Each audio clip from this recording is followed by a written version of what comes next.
this is really an honor for him as well. I know with everything that he has done is in his leadership role, a presidential lifetime achievement award winner, prolific writer, has a practice in DC, Japan, totally global, in Switzerland as well.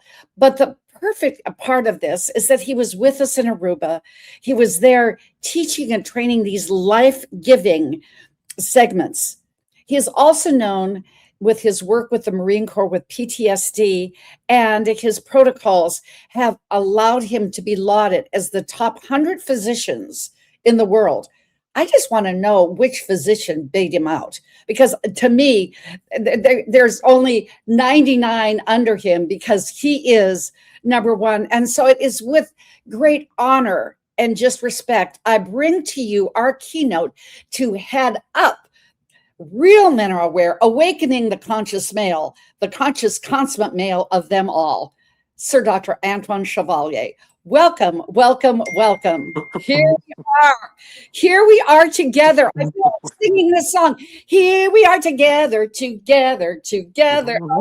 Oh, goodness. Dr. Antoine, tell us about you for these new people that haven't experienced you. Your story. I have your quote, and just why you decided, with all the gazillion things you do, you did get that I want to know which one doctor, male or female, beat you out as the 100 top physicians, because you're just right up there. You've got to be number 2 if you're top 100. There might be more. Maybe you are number 1. I don't know. But tell us a little bit about you. Tell us a little bit about your story, and tell us why you said yes to this project. Dr. Jim and I are so honored. Oh, hi, everybody. Yes. First of all, thank you very much for having me. This is wonderful. And second of all, so I know I have a PhD as a naturopathic doctor, but actually I'm not a doctor. I'm not a healer. I'm just an assistant.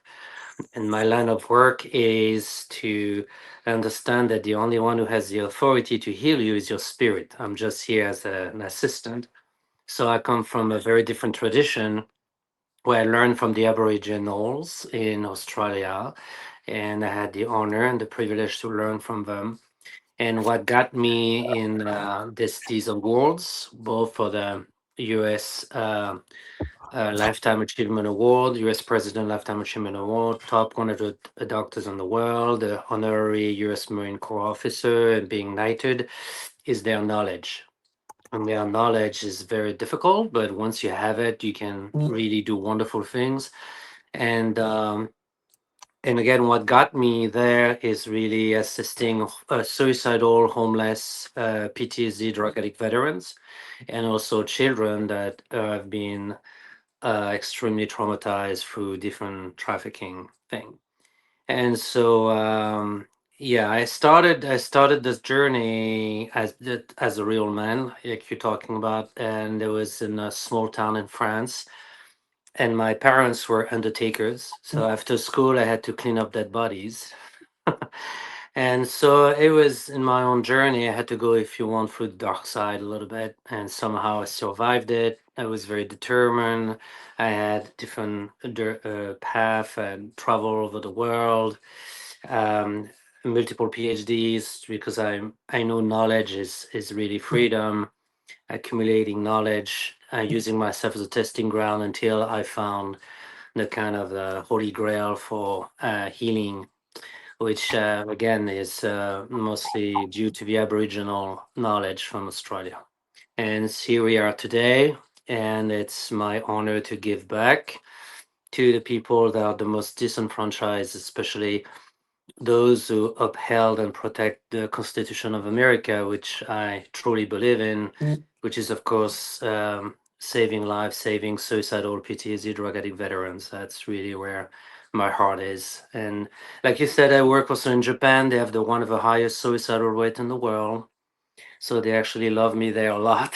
And then in Europe, in Europe, we have a lot of issues too. It's not very talked about. We don't see this in the news that much, but Unfortunately, a lot of youth and young people in Europe are struggling, which I believe is due to social media addiction to Instagram and all that.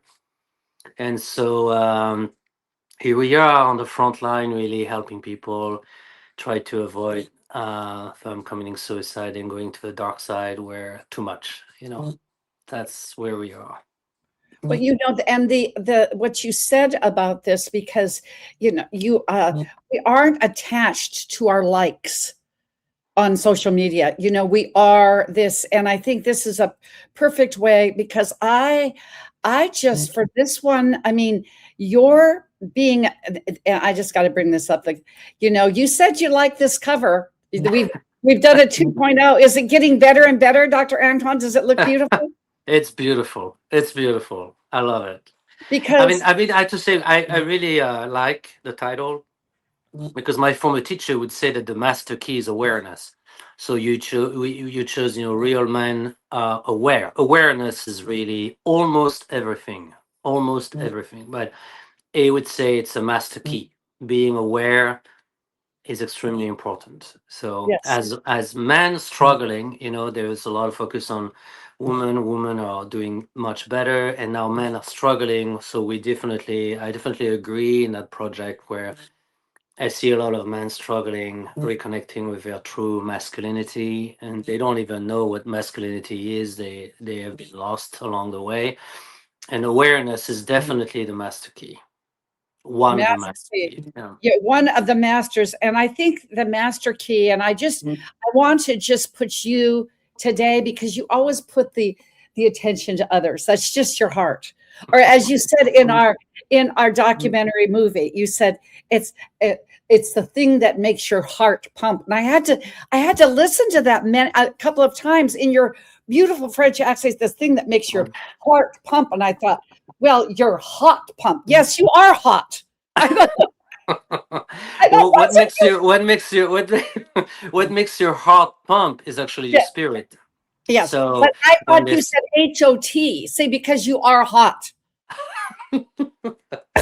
Judy. Oh, yes, yes, yes, absolutely. But it's your heart pump. And that really fits into why you said your title of your chapter. And you will be on the top. You will be the headliner of our spiritual pillar. For those of you that don't know, our books are all on 6 pillars of foundational health: spiritual, mental, emotional, physical, financial, and social. So Yeah. that's where all of the authors, and now we're speaking, but your title, Why the Spirit Must Heal First, the Yes. invisible foundation. I am putting you front and center. Dr. Antoine, the next 20 minutes is yours. Oh, thank you so much. Well, as you said, as I was saying in the documentary, our documentary, what makes your heart pump is actually your spirit. That's the answer. And usually, I do a lot of lecture, and I get invited in front of these millionaire, multimillionaire, billionaires.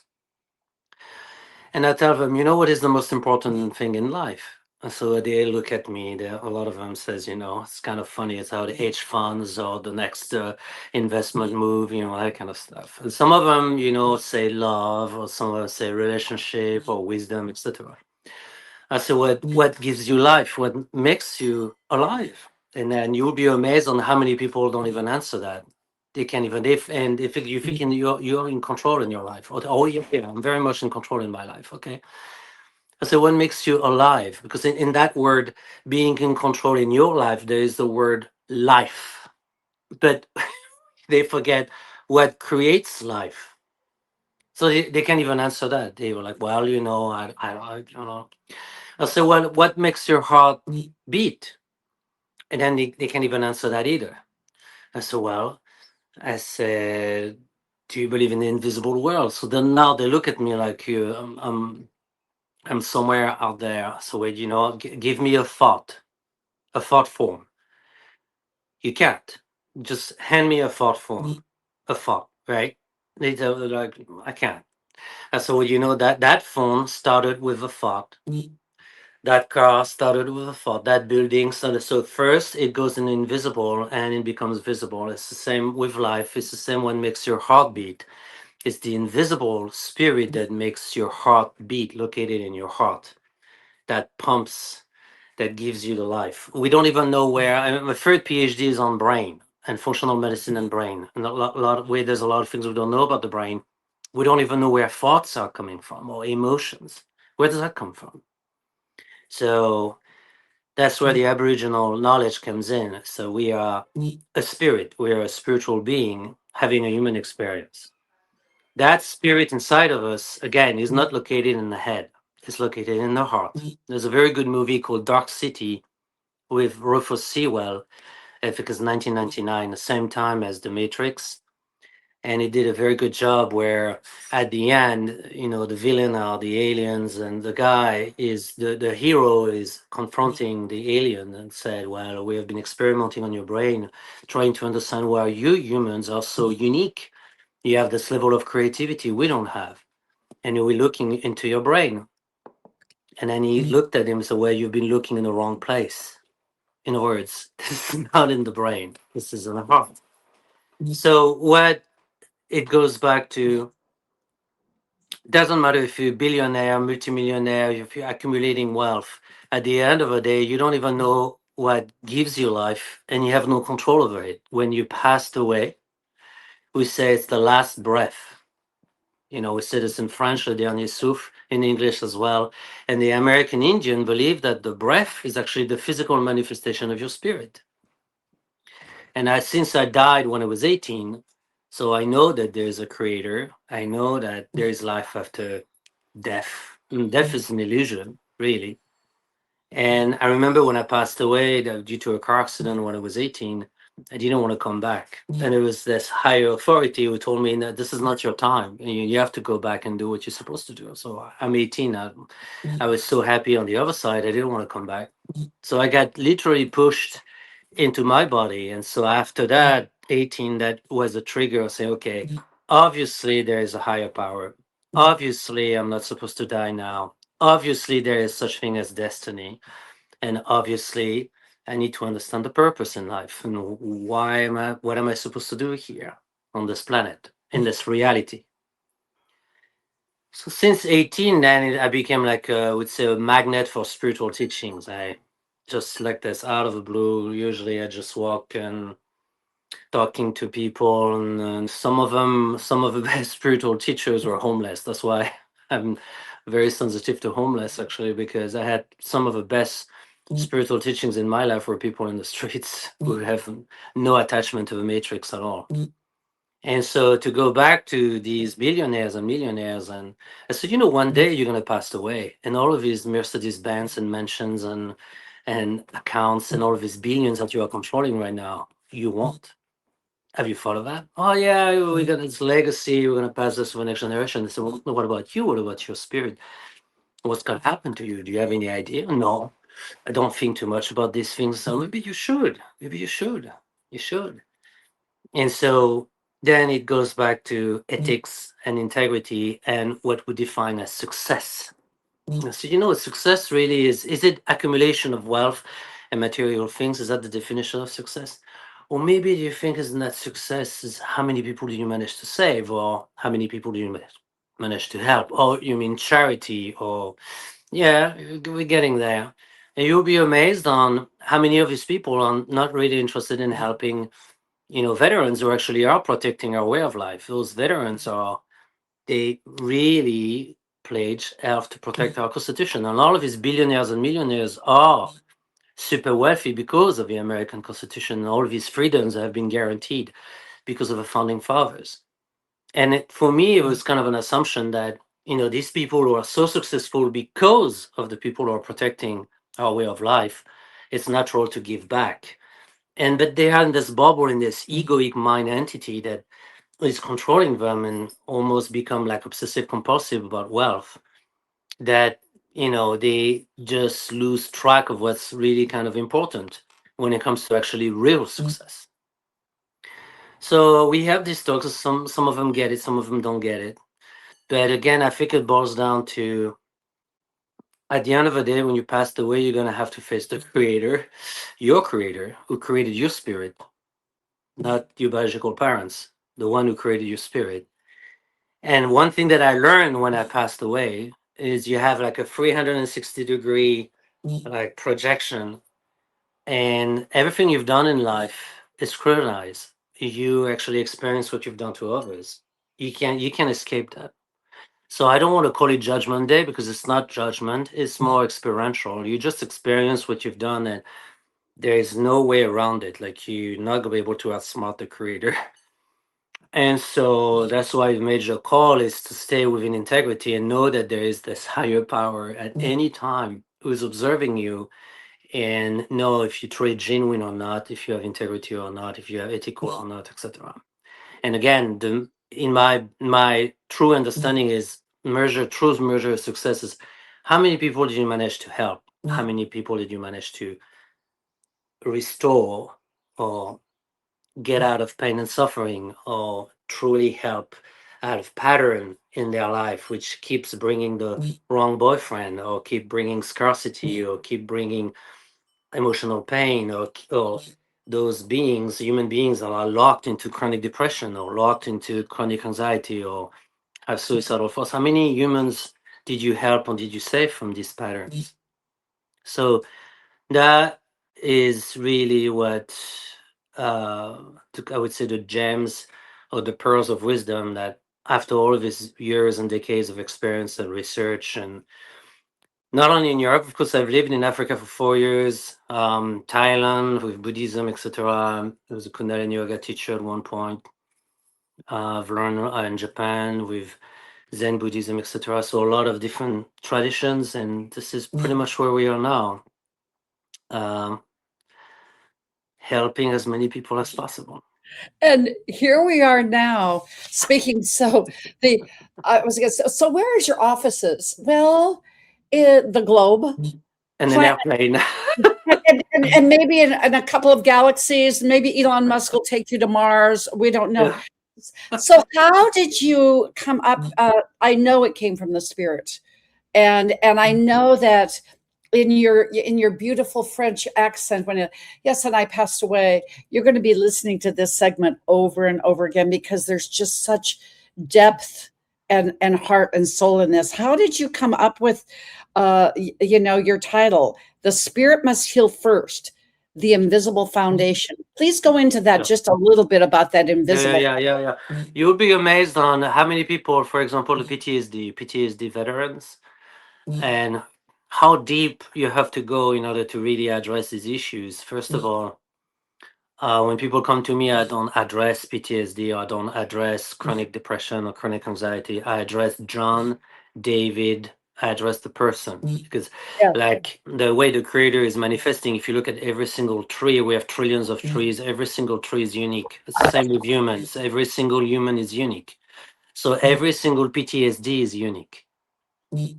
Yes. So I wish it could be that easy. I wish it could be like, oh, let's just go EMDR, or let's just do neurolinguistic programming, or let's just program the mind or whatever. Oh, let's do hypnosis. Okay, great. Yeah, it's gonna work. I mean, for some people it works for 1 week, 2 weeks, 6 months, 1 year, but then the problem comes back because because it's halflistic, not holistic. exactly, exactly. It covers. I would say use it's the band-aid, but it doesn't stop the bleeding. Yes, Yeah, yes. because you haven't figured out the root cause. Mhm. And according to the Aborigines, you need to do it within integrity of the laws of that govern the invisible world. So, Yes. so no spell, no ceremony, no rituals, no witchcraft, none of that stuff. And I'm not a shaman. That's an insult. I'm not a shaman. We don't call things in. It's no marijuana, anything that alters the mind. Even though I'm born and raised in France, I don't drink alcohol. I And why the French kicked you out. This is what our beautiful mutual dream maker duty of our movie, that how you'd like to be introduced. You don't drink, you don't smoke, and you don't have yeah. extramarital affairs. That's Yeah, why the French that's my kicked you thing. out. When I talk to these people, so the multimillionaire and billionaire, they look at me. They pick up on the accent. So usually I say when I'm from deep South Alabama. So they just look like me like what? So I have nothing against. I love Alabama people, but it's just funny. And then after that, they start scratching their heads like, how come this guy who has an accent from Europe? What is he doing at the White House? First of all, I'm a contractor, so I'm 100% private, so I'm not a government employee. But second of all, the reason why I'm in the US and I work here is because, I don't drink alcohol, I don't smoke cigarettes, I don't do drugs, and I don't believe in extramarital affairs. So they kick me out of France. So that's usually the joke. So, I love. That is so good. And so back to and the idea is, and by the way, I'll be saying this a bunch of times. We're not giving away all the secrets, because September 5th, when the book is out, then then guess what? That you'll hear the rest of the story. But this, I love. I've got your quote up here. good. Medicine silence the alarm. Only the spirit can put out the fire. That's right. Take us into your last few minutes about your quote, please. Yeah, you need to go deep. You need to go deep. I think it's time now. I think it's time. Like The Secret. I like The Secret, at the time. It was good. I mean, it definitely helped people to go on the right path, but they always mentioned the mind. Also, all you have to do is change your thoughts, have positive thinking. And, I don't, don't get me wrong. I mean, it's wonderful, but I wish it could be that easy. And if you look at the situation we're in this world right now, it's an absolute disaster. We are losing more people due to mental health.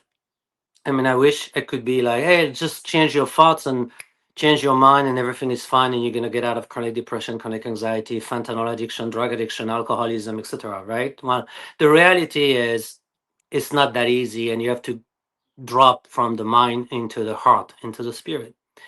That is where the true healing is. And so I think that's where more and more people now are more mature now. They realize, well, yeah, it's nice and cute, but the mind really doesn't really do the trick. I mean, it actually trick. It's a trick. It's temporary. It's not the true freedom. The real freedom is actually from your spirit, and you have to drop like 13 inches from here to here. Now, how to get there? You have all of these new age techniques, and which is, but then unfortunately, there's a lot of traps out there, and people, and again, it's this 2 or 3 day weekend where they promise you, they make you jump and they'll do all kind of stuff like this and all of that. It's a lot of programming. A lot of it is programming. Yeah, unfortunately, again, I wish it could be that easy. I could wish human beings would be simple, and there's a cut a cookie approach, and it works for everybody, and just have like a 10,000 people workshop, and 10,000 people are healed, after 2 days. Right. So I wish it could be that easy, but the truth and the reality is it's not. It's not. So let's go deep. Well, as a human being, first of all, you are eternal and you are immortal. So the concept is you never die. Never. So there is this big thing about reincarnation. Well, I'm Qatar Christian, so but I truly believe in reincarnation. So there's a lot of Christians who struggle with that one. I just have to bring them back before Constantine the Great in 325, where Christians used to believe in reincarnation. And I know the Bible, you can prove everything and all that, but there are passages in the Bible that clearly shows that reincarnation is a reality in the Christian faith. Now, somehow, because of this Constantine the Great guy, who was a monarch, a Roman emperor, he chopped off that belief from the Christian faith, which I think is a very grave mistake. So you're eternal, immortal, you never die.